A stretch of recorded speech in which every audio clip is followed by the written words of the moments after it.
Aula 3, blocos econômicos. Agora eu vou falar da União Europeia, senhores e senhoras. Esse bloco, na verdade, moçada, eu gasto mais ou menos uns 55 minutos para falar dele.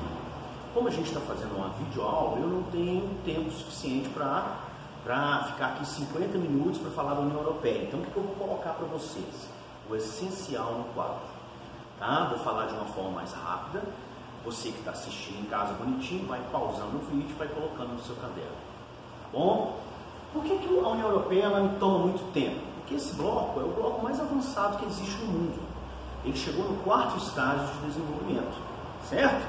E é um bloco que não começou agora na década de 90. É um bloco que começa muito antes. Então ele tem todo um processo de evolução.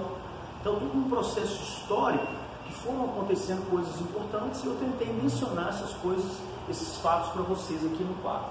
Beleza? Então lá, ó. Na verdade, os especialistas dizem que a União Europeia começou em 1951, quando eles criaram a SECA. Observem, pós-Segunda Guerra Mundial, a Europa, muitos países estavam destruídos, eles precisavam se reerguer economicamente, e aí eles tiveram a ideia de criar a SECA. O que é SECA?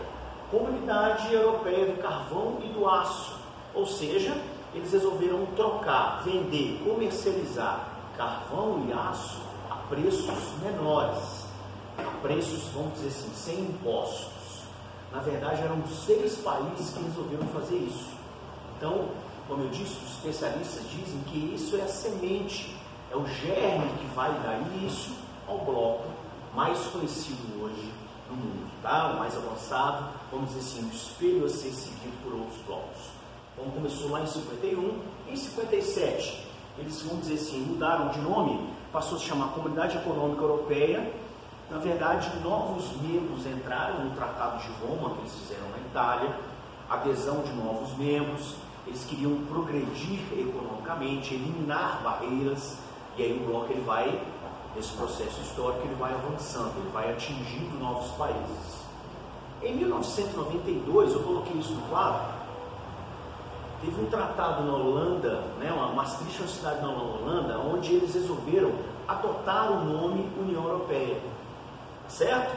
Então o nome que existe, que vigora até o momento, ele foi estabelecido numa reunião feita na Holanda em 1992. Em 1992 também eles começaram a discutir sobre o euro, eles começaram a pensar na ideia de uma moeda única. Então olha que legal. Em 1992, o Mercosul, por exemplo, tinha 1 ano de vida. A União Europeia já estava discutindo o 4º estágio. Eles já estavam negociando, arranjando condições básicas para eles chegarem à criação de uma moeda única. Na época, isso era uma coisa assim, do outro mundo, uma utopia total. Já pensou? Na época eram 15 países. Criar-se uma moeda única, igual para esses 15, ninguém nunca no mundo tinha feito isso. Então era uma experiência totalmente inovadora. E isso gerou muita desconfiança, isso gerou muito debate, muita discussão, mas enfim, as coisas evoluíram e o euro se estabeleceu lá naquele continente, né? Especialmente nesse bloco econômico. Olha lá, em 2002, em 1º de janeiro de 2002, provavelmente muitos de vocês ainda não eram nascidos, ou eles estavam nascendo, estava nascendo também o euro lá na Europa. Ele passa a circular, sendo a moeda oficial do bloco. Tá bom? Na verdade, na época eram 15 países, vocês não têm que decorar o nome desses 15, mas 3 países não adotaram o euro. São eles o Reino Unido, né, no caso aí a Inglaterra, a Suécia e a Dinamarca. Eles resolveram não adotar o euro. Na Dinamarca e na Suécia, eles ficaram com medo do euro não dar certo. Como eu disse, era uma coisa nova, nunca feita antes em nenhum outro bloco econômico, então poderia ter sido também um fiasco, coisa que não foi. E no caso da Inglaterra, o inglês tem a moeda mais forte do mundo, que é a libra esterlina. Além de que também o inglês é mais preconceituoso, né? Eu, John Smith, sangue azul, eu vou usar a mesma moeda que o João Manuel usa em Portugal, jamais, enfim, dá pano para mão isso aí. 2004, em 2004 a gente teve em julho de 2004, se não me falha a memória, a entrada de 10 novos membros. É difícil disso acontecer, a entrada de muitos membros, de muitos países de uma vez só, de uma tacada só. Mas isso aconteceu em 2004. Então a União Europeia ela cresce, ela incha. De 15 ela passa a ter 25 países a partir de julho de 2004. E a maioria desses países estão no leste europeu. Quem já assistiu minha aula de Velha e Nova Ordem Mundial sabe que quando a gente fala de leste europeu, a gente tem que lembrar de socialismo. São aqueles países que ficaram do lado da União Soviética ou faziam parte da União Soviética no período da Guerra Fria. Então a gente observa uma expansão da União Europeia para o lado leste do continente, coisa que até então não existia, tá bom? Então ela passa a ter 25 membros aqui. Em 2007 tem a adesão de mais 2 membros, tá certo? Também não precisa decorar isso, não vai cair. Em 2013 você tem a adesão do último membro da União Europeia, que é a Croácia. Então, se você for somar aí, ó, 28, certo? 28 países formando aquele bloco econômico. É um bloco muito grande. Não vai perguntar para vocês em prova o nome dos países, isso aí é muito difícil de acontecer. Ao contrário do Mercosul, por exemplo, o NAFTA, que são poucos países, tudo bem, mas um bloco que tem 28, eles não vão te pedir para enumerar os países. Lembre-se, quem são os pilares econômicos do bloco? Alemanha, França, Inglaterra e Itália. Se bem que a Itália está numa merda danada, mas enfim. 28 membros. Para a gente fechar, como eu disse, eu não posso me estender muito porque o celular ele não consegue gravar por um período muito grande. Então eu resumi para vocês ao máximo. A União Europeia ela tem problemas sérios a serem enfrentados. Tá? Passaram por uma crise grande em 2008, com desemprego, inflação muito alta. Taxa de natalidade lá é extremamente baixa.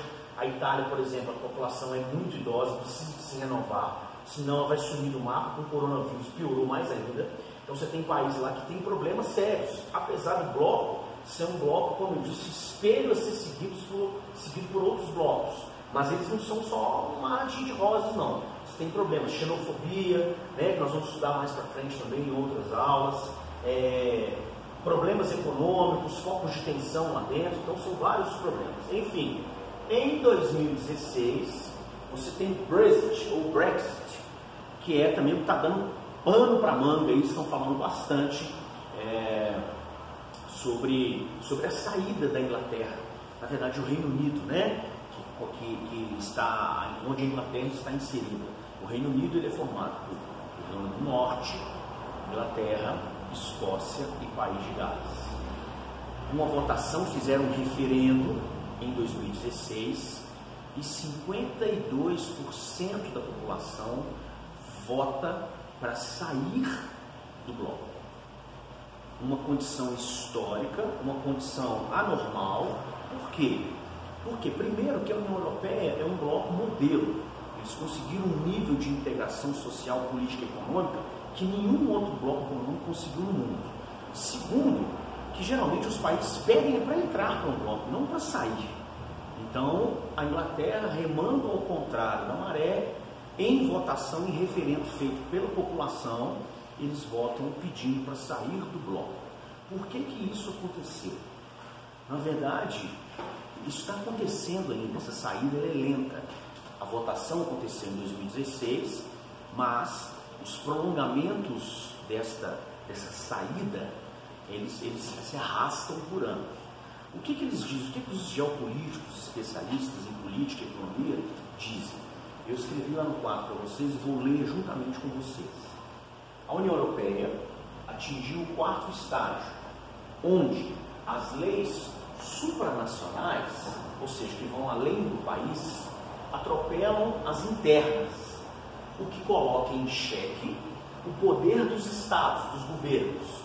Mas a população de alguns países não concordaram com essas leis externas, ressurgindo até mesmo movimentos nacionalistas na Europa. Resumindo, a saída da Inglaterra do bloco é uma consequência da vitória do nacionalismo, do patriotismo, do conservadorismo dentro daquele país.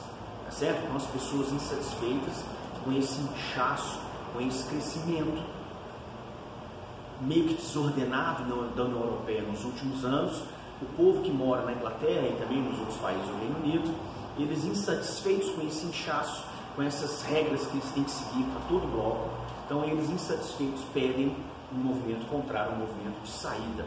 Obviamente que a Inglaterra também vai perder alguns benefícios, e aí é que está a discussão, né? Aí que está o problema, o X da questão. Esses benefícios eles vão continuar? Eles vão ser mantidos? Não, a Inglaterra pedindo para sair, ela vai perder esses benefícios de livre trânsito de pessoas, de livre trânsito de mercadorias, sem imposto, e aí? Então o que está se discutindo agora nesse momento é isso. Ela obviamente não quer perder esse acesso às mercadorias mais baratas, à livre circulação de pessoas, mas também ela também não quer ficar no bloco. Então a situação é uma situação bastante delicada. Ok, moçada? Então fechamos a União Europeia de uma forma simplificada, lembrem-se, tá? Vou deixar aqui um pedacinho aqui no finalzinho, para quem não conseguiu copiar, dá uma paralisada no vídeo aí, e aí a gente continua na próxima aula.